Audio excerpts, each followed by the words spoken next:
Let's check the types of a simple expression in the simply typed lambda calculus. Here is that expression. Since I'm trying to prove something real, I have an actual type environment here, rather than the meta-variable gamma. I know what gamma actually is here. It is the empty type environment. Of course, that type environment is just empty, since we're at the very top of our expression, so we haven't encountered any variables yet. Variables are what get put into our type environment. This space is blank because it's what we're trying to discover. We don't know the type of this expression yet, and the only way to find it is to use the type judgment rules. Those type judgment rules are here, surrounding the expression, and they're straight out of Module 4. In this case, our expression is an abstraction, so we can look at the abstraction rule.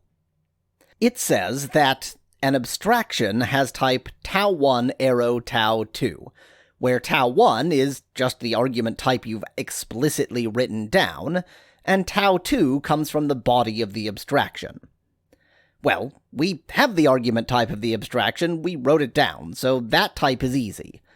This abstraction's type is t2 arrow something, and we got that t2 because we explicitly wrote that z is of type t2.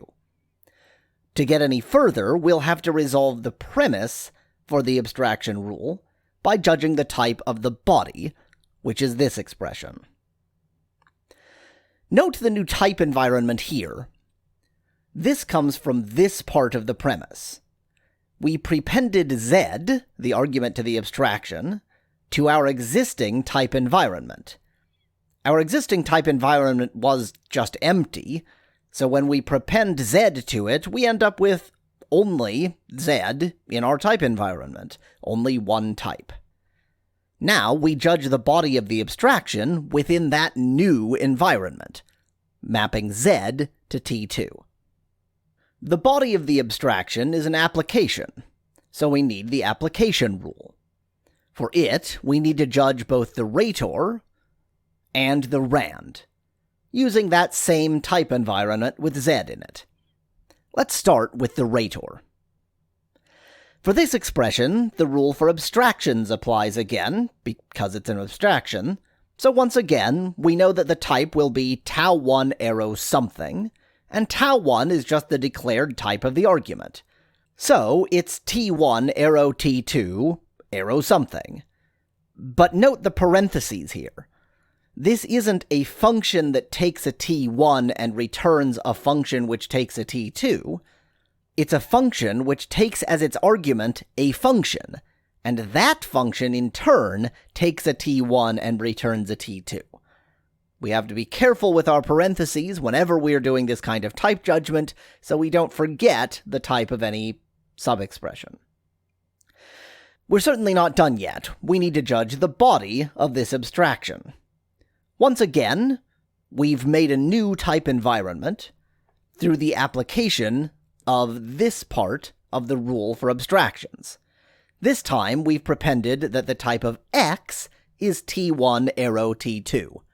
X is just a variable, so the rule for variables applies. We need to look up x in our contextual type environment. Well, that's easy enough. X has type t1 arrow t2. The rule for variables says that a variable expression simply has the type of the variable in the type environment. So we can say that the expression x here has type t1 arrow t2. Now, back to this judgment. The rule for abstractions told us how to get part of the type, and it told us that to get the rest, we need to judge the type of the body. Now we've done that, and the type of the body is t1 arrow t2. So we can finish the type of this rator, which is t1 arrow t2 arrow t1 arrow t2. Be careful about the parentheses, though. We've worked out the type of the rator of this subexpression, but we still need to find the type of the rand. Once again, this matches the rule for abstraction. Its argument is of type t1, so we know that the type is t1 arrow something. And to find that something, we need to judge the type of the body. In this case, we've made a new type environment by prepending y, the argument to this abstraction. It's worth taking a moment here to note the difference between these two type environments. Both have z, because they got it from all the way down here. But they had different variables prepended. In the rator, I have an x, so I can judge the type of x.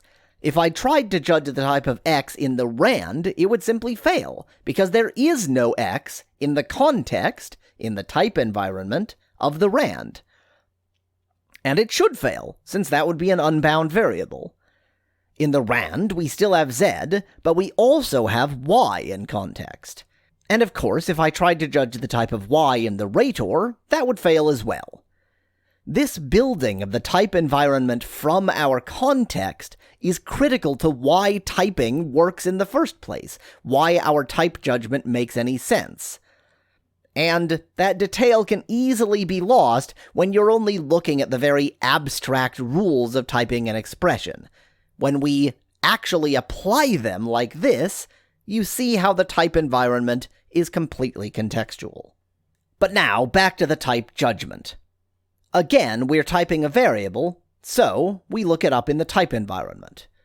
We can skip right past the y in the type environment since we're looking up z, and the type of z is t2.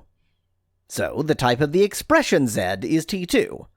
So the result type of the rator is t2.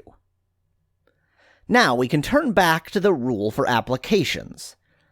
We've judged the rator type, and we've judged the rand type, and the premises for the rule for applications hold. The premises said that the rator must be of some type tau1 to tau2, and the rand must be of some type tau1. The rand is of type t1 arrow t2, and the rator is of type t1 arrow t2 arrow t1 arrow t2. So these premises hold if tau1 is t1 arrow t2, and tau2 is also t1 arrow t2.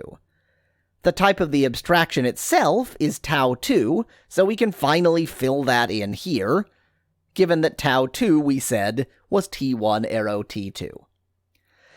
And finally, we can finish the abstraction rule for the whole expression.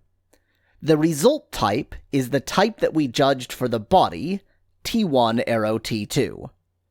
Thus, the type of our original expression is t2 arrow t1 arrow t2. One last thing to note here about the simply typed lambda calculus. Although this expression has a type, and that type is an arrow type, that is a function type, it's not actually a callable function, since there are no values of type t2. STLC's primitive types are all empty. t1, t2, tn, there are no values of those types, and yet the type is still meaningful.